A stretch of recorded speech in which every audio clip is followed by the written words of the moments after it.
Welcome back to the Game Collection. Sometimes the West misses out on some really great games. They just don't get to see the light of day officially for some reason or another. But some series have a dedicated enough fanbase that they'll actually go and do the work to translate or localize a game by themselves. If you want something done right, you gotta do it yourself after all. Words of wisdom that the folks over at Geofront have taken to heart when they worked on their own fan localization, without which this review would not have been possible. I am Super Derek, and this is Trails from Zero.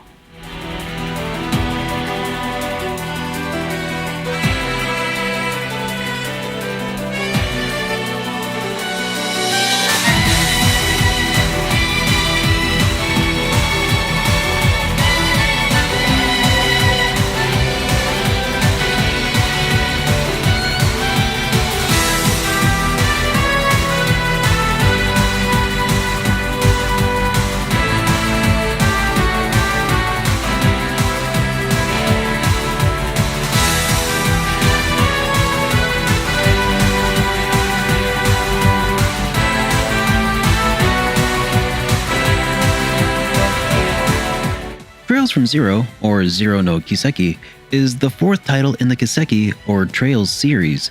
It takes place following the events of the Trails in the Sky trilogy and after the events of Ring of Judgment, a short manga series that bridges the gap a little bit.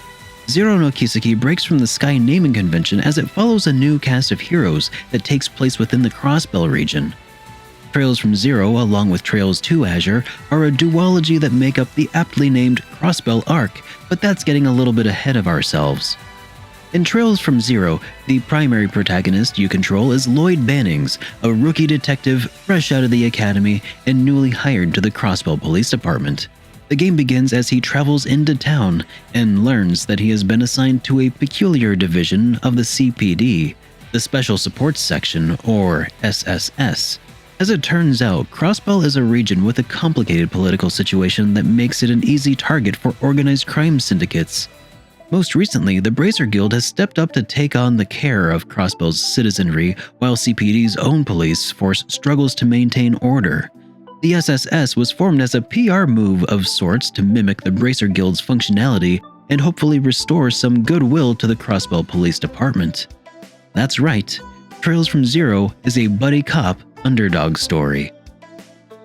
So Lloyd teams up with three other rookies, Ellie, Tio, and Randy, and under the guidance of their department head, Sergey, take on some of the worst that Crossbell has to offer, including negotiating peace talks between warring gangs in the slums, infiltrating secret illegal gatherings, and going toe-to-toe with the very crime syndicates that pulled the strings.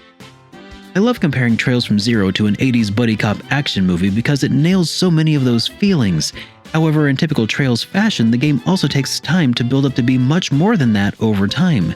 Each supporting character in the party has a well-thought-out character arc, and each subplot just adds to the overarching intrigue.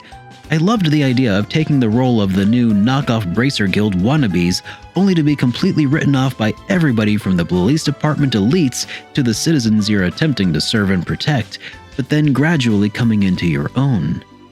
After the craziness of Trails in the Sky SC and the third, I really appreciated having Trails from Zero tell a story on a smaller scale, with a smaller cast, and dedicating even more time to the interpersonal relationships. The fact that the story is so localized to a small region makes all of the intricacies of the politics even easier to follow. While the stories of Sky and Zero are different, I would still definitely recommend playing Trails in the Sky first before diving into the Crossbell arc, and I would wholeheartedly recommend fans of Trails in the Sky to take on Trails from Zero for a few reasons.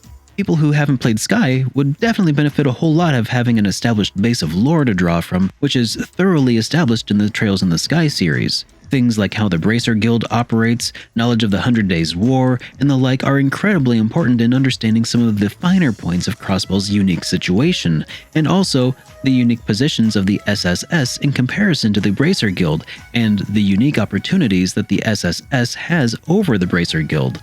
Furthermore, there are some important and familiar faces from Trails in the Sky that show up and play a pivotal role in Trails from Zero, so having knowledge of these characters and their dynamics is imperative to fully enjoy some of what plays out in Zero. And on that note, Trails in the Sky left a lot of loose ends to be tied up, and lots of those finally get a tear-jerking resolution in Trails from Zero that fans of Trails in the Sky should absolutely not be missing out on. While the main cast of playable characters this time around is mostly limited to the 4 members of the SSS, there is a wide array of characters throughout Zero who are incredibly fun. The city of Crossbell feels like it's less populated by random NPCs and instead features more well-thought-out characters, especially the ones who eventually become intertwined in the overarching story. I loved taking every opportunity to visit a certain little girl in the hospital every day, for instance, even though there's no reward for doing so aside from the discussions themselves. Even the villains of the game had plenty of time to shine through with some big personalities that continued to leave an everlasting impression. The gang leaders Wazy and Wald are a super fun pair to watch interact. The mysterious antique shop owner Imelda is a creepy old lady who's, well, delightfully creepy. None of these characters are what I would call primary characters of the game, but they still left enough of an impression on me that I felt compelled to mention them here, and there are so many more. As with my previous playthroughs in the Trails series, I played on PC using the Evo voice mod patch, which takes the extracted Japanese voiceover included in the PlayStation Vita releases of the game and adds these voices into the PC release of the game, which otherwise would have no voice acting. Voice acting this time around is comparatively less than that of the Sky titles, but the majority of the storyline events are still voiced over by a cast of professionals. There's really only a single voice that doesn't quite sound like it fits the character, but otherwise everybody was perfectly expressed. The voice acting, again, really helps solidify the tone and delivery of some lines of text that help improve their overall impact a great deal. This is a gray market solution to what isn't necessarily a problem, but I will say that it really did enhance my overall enjoyment of the characters, which is why I will always recommend it to others looking for the optimal experience. From a gameplay perspective, Trails from Zero is very similar to Trails in the Sky, so I'll focus on the main changes. Combat is initiated by contact with a monster on the overworld map, but characters can strike enemies with weapons from behind in order to initiate combat with a surprise round, similar to initiating combat in games like Persona 3 or 4. Once you're strong enough, enemies will actually just run away from you on the world map, decreasing the tedium. Again, kinda like Persona 3 and 4. Also, during surprise rounds, every attack is a crit, which is super nice, and you may have the opportunity for what I'll just call an all-out attack, where all characters in your party deliver all enemies a solid beatdown.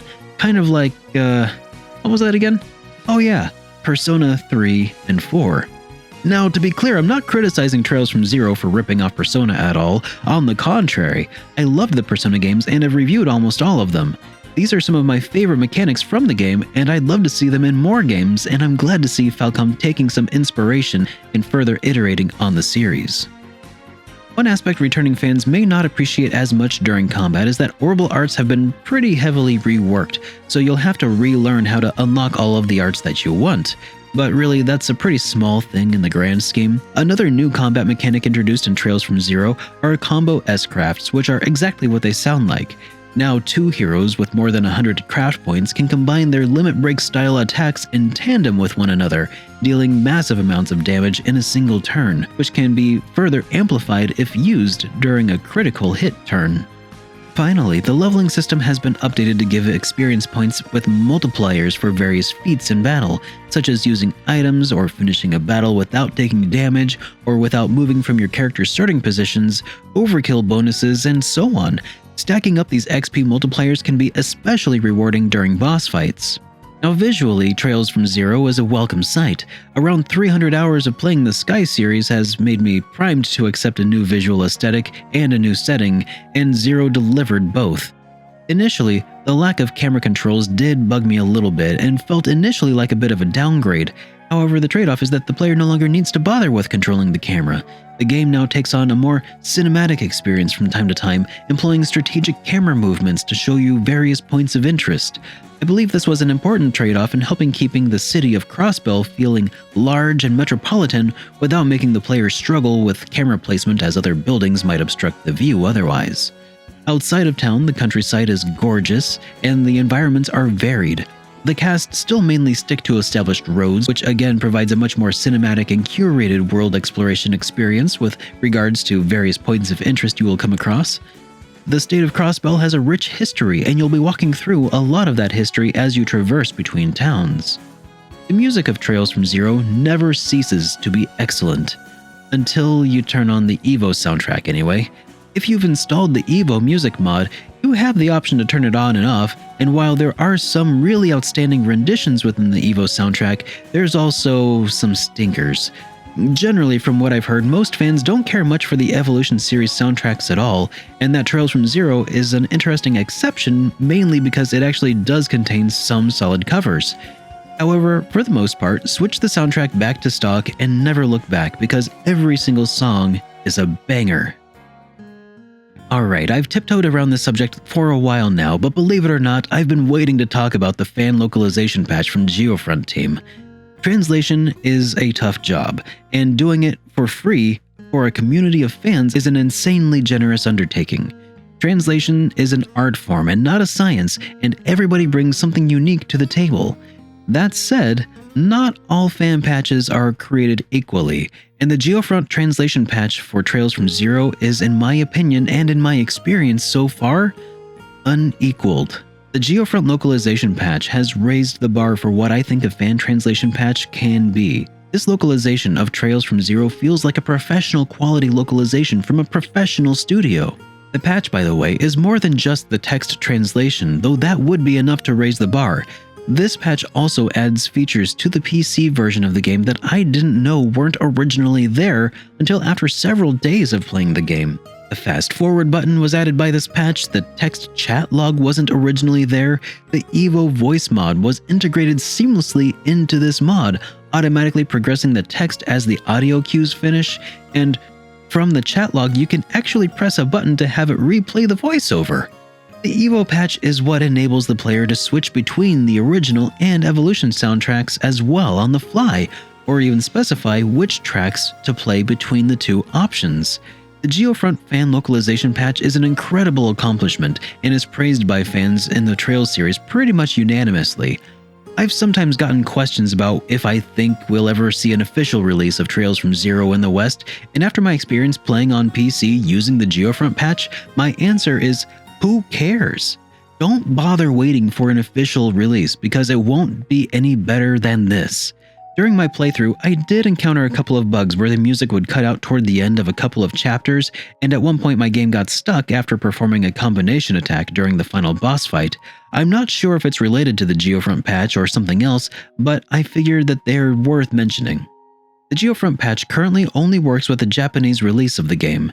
My copy came from DL Site, though Falcom also has an online store where you can buy a physical copy for PC. I'll paste some links to resources to help you get started down below, including legitimate sites where you can buy Trails from Zero that directly supports Falcom. And as of the time of this review, the version you need is not currently available on Steam or Good Old Games. Trails from Zero was a fantastic experience, so much so that I'd love nothing more than to dive right into Trails to Azure right now. Unfortunately, though, there isn't a Geofront fan localization of that game available yet. However, it sounds like the team will be wrapping up production on that patch very soon. And in the meantime, if I haven't already made it painfully obvious, if you've made it all the way to the end and you still aren't sure if you should play Trails from Zero, let me put this question to rest. You really should play Trails from Zero. Hurry up and go play it quickly before the new patch for Azure comes out. Stop what you're doing, click the like and subscribe button, and then go click the link in the description for the game. Those aren't even affiliate links, I just really loved Trails from Zero, and I think you will too. And that's why it's got a spot in the Game Collection. The Game Collection is a viewer-supported show. If you enjoyed this review, please consider subscribing. For live streams of my playthroughs, follow me on Twitch. And thank you for watching.